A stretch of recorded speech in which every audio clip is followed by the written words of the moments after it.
आपको जिंदगी में जो कुछ भी चाहिए या आपकी जो कुछ भी समस्या है, आप श्रीमद् भागवत गीता की इन बातों को ठीक से सुन समझ लो। आपकी हर इच्छा पूरी होगी, हर मुश्किल आसान होगी और आपका हर दुख दूर होगा। गीता का यह ज्ञान अमृत से भरा है जो इंसान के मरे हुए मन और जीवन में नहीं जान डाल देता है। मैं दावे के साथ कह सकता हूं, जो कोई भी गीता के इस ज्ञान को वीडियो के लास्ट तक पूरा सुन लेगा, उसे जिंदगी की हर समस्या का हल मिल जाएगा। गीता का सबसे पहला उपदेश यह है कि आलस छोड़कर कर्म करना चाहिए। गीता के अनुसार मनुष्य को कभी भी आलसी या क्रियाहीन नहीं होना चाहिए। अपने कर्तव्य के अनुसार लगातार कर्म करते रहना चाहिए। यह कर्म फल की इच्छा से भी ना हो, क्योंकि फल मनुष्य के हाथ में नहीं है और फल की कामना स्वार्थ, लोभ व मोह से संबंध रखती है। कामना पूरी नहीं होने पर क्रोध भी बढ़ता है। यह सब परमात्मा को प्राप्त करने में बाधक है। सुख दुख से परे आनंद की प्राप्ति होती है। गीता में भगवान श्री कृष्ण दुख से बचने का उपाय भी बताते हैं।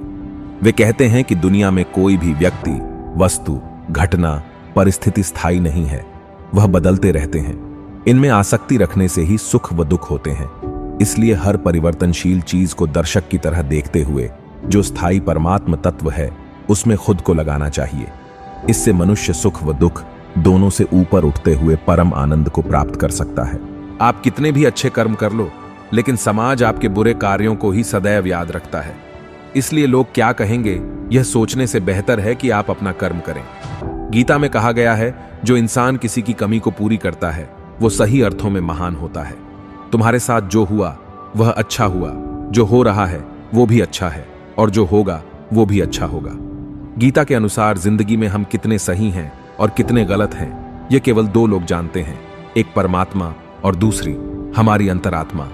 जीवन का आनंद ना तो भूतकाल में है और ना भविष्य काल में, बल्कि जीवन तो बस वर्तमान को जीने में है। जब तक शरीर है तब तक कमजोरियां तो रहेगी ही, इसलिए कमजोरियों की चिंता छोड़ो और जो सही कर्म है उस पर अपना ध्यान लगाओ। जो दर्द तुम आज सह रहे हो, आगे चलकर वही तुम्हारी ताकत बनेगा।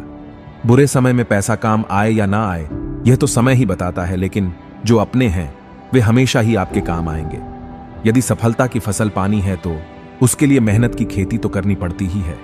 यदि कोई व्यक्ति विश्वास के साथ इच्छित वस्तु को लेकर नित्य चिंतन करता है तो वह जो चाहे वह बन सकता है। सच्चा धर्म यह है कि जिन बातों को इंसान अपने लिए अच्छा नहीं समझता, उन्हें दूसरों के लिए भी प्रयोग ना करे। कोई भी व्यक्ति अपने विश्वास से बनता है। वह जैसा विश्वास करता है उसी अनुरूप बन जाता है। मन अशांत है और उसे नियंत्रित करना कठिन है, लेकिन अभ्यास से इसे वश में किया जा सकता है। मेरे लिए समस्त प्राणी समान हैं। ना तो कोई मुझे अत्यधिक प्रिय है और ना ही कम, लेकिन जो मेरी भक्ति पूरे मन से करते हैं, मैं सदैव आवश्यकता पड़ने पर उनके काम आता हूं।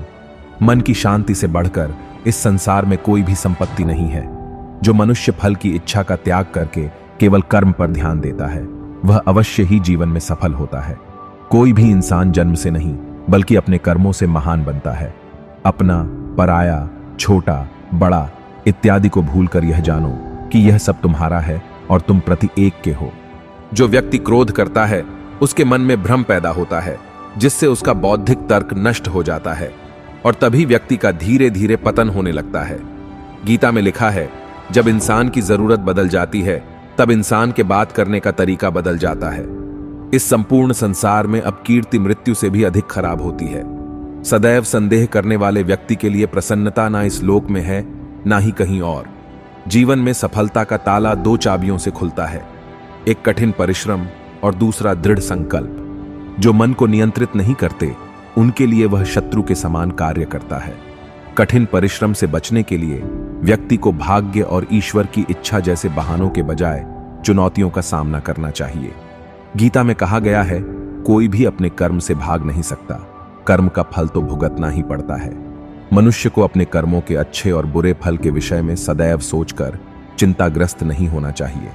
मनुष्य अपने विश्वास से निर्मित होता है। जैसा वह विश्वास करता है वैसा वह बन जाता है। जो मनुष्य प्रतिदिन खाने, सोने और आमोद प्रमोद के कार्यों में लिप्त रहता है, वह नियमित तौर पर योगाभ्यास करके समस्त क्लेशों से छुटकारा पा सकता है। जब इंसान अपने काम में आनंद खोज लेते हैं, तब वे पूर्णता प्राप्त करते हैं। श्रीमद् भागवत गीता का मुख्य उद्देश्य मानव कल्याण करना है। इसलिए प्रत्येक मनुष्य को सदैव मानव कल्याण की ओर अग्रसरित रहना चाहिए। जो हुआ वह अच्छा हुआ, जो हो रहा है वह अच्छा हो रहा है, जो होगा वो भी अच्छा ही होगा। भगवत गीता जन्म लेने वाले के लिए मृत्यु उसी प्रकार निश्चित है जितना कि मरने वाले के लिए जन्म लेना। इसलिए इस विषय पर शोक मनाना व्यर्थ है। माफ करना और शांत रहना सीखिए। ऐसी ताकत बन जाओगे कि पहाड़ भी रास्ता देंगे। मैं उन्हें ज्ञान देता हूं जो सदा मुझसे जुड़े रहते हैं और जो मुझसे प्रेम करते हैं। सत्य कभी दावा नहीं करता कि मैं सत्य हूं, लेकिन झूठ हमेशा दावा करता है कि सिर्फ मैं ही सत्य हूं। परिवर्तन संसार का नियम है। समय के साथ संसार में हर चीज परिवर्तन के नियम का पालन करती है। हालांकि मैं भूत, भविष्य और वर्तमान काल के तीनों जीवों को जानता हूं, लेकिन मुझे वास्तव में कोई नहीं जानता है।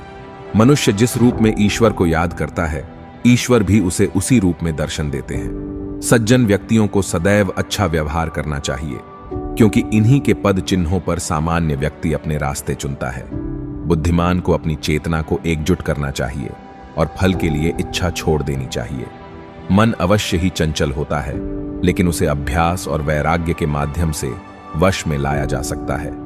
इंद्रियों की दुनिया में कल्पना सुखों की प्रथम शुरुआत है और अंत भी, जो दुख को जन्म देता है। इस संपूर्ण संसार में कोई भी व्यक्ति महान नहीं जन्मा होता है, बल्कि उसके कर्म उसे महान बनाते हैं।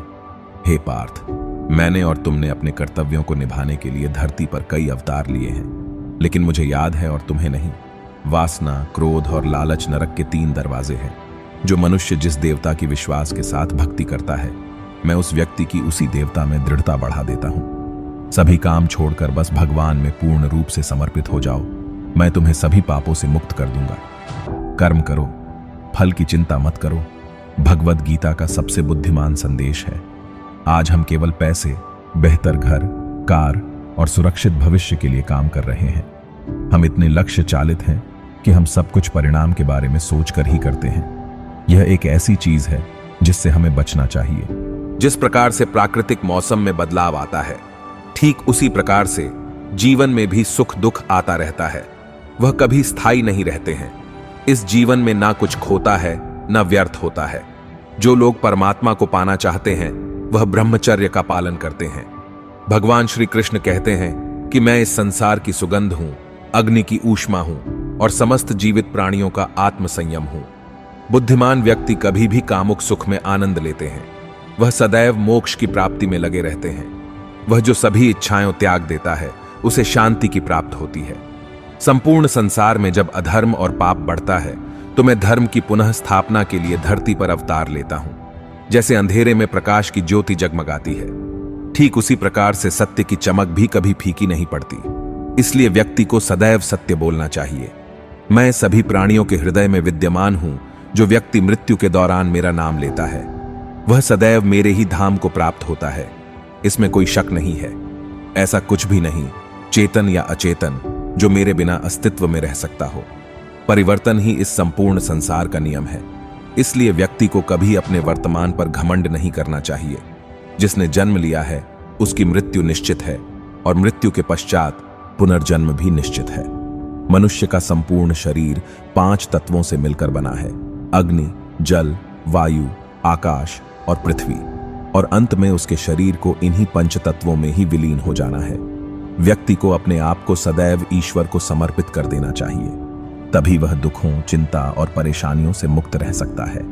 प्रत्येक बुद्धिमान व्यक्ति को क्रोध और लोभ त्याग देना चाहिए, क्योंकि इससे आत्मा का पतन होता है।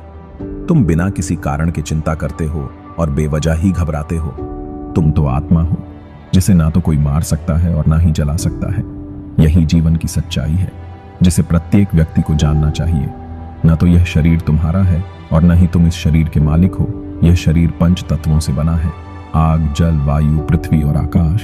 एक दिन यह शरीर इन्हीं 5 तत्वों में विलीन हो जाएगा।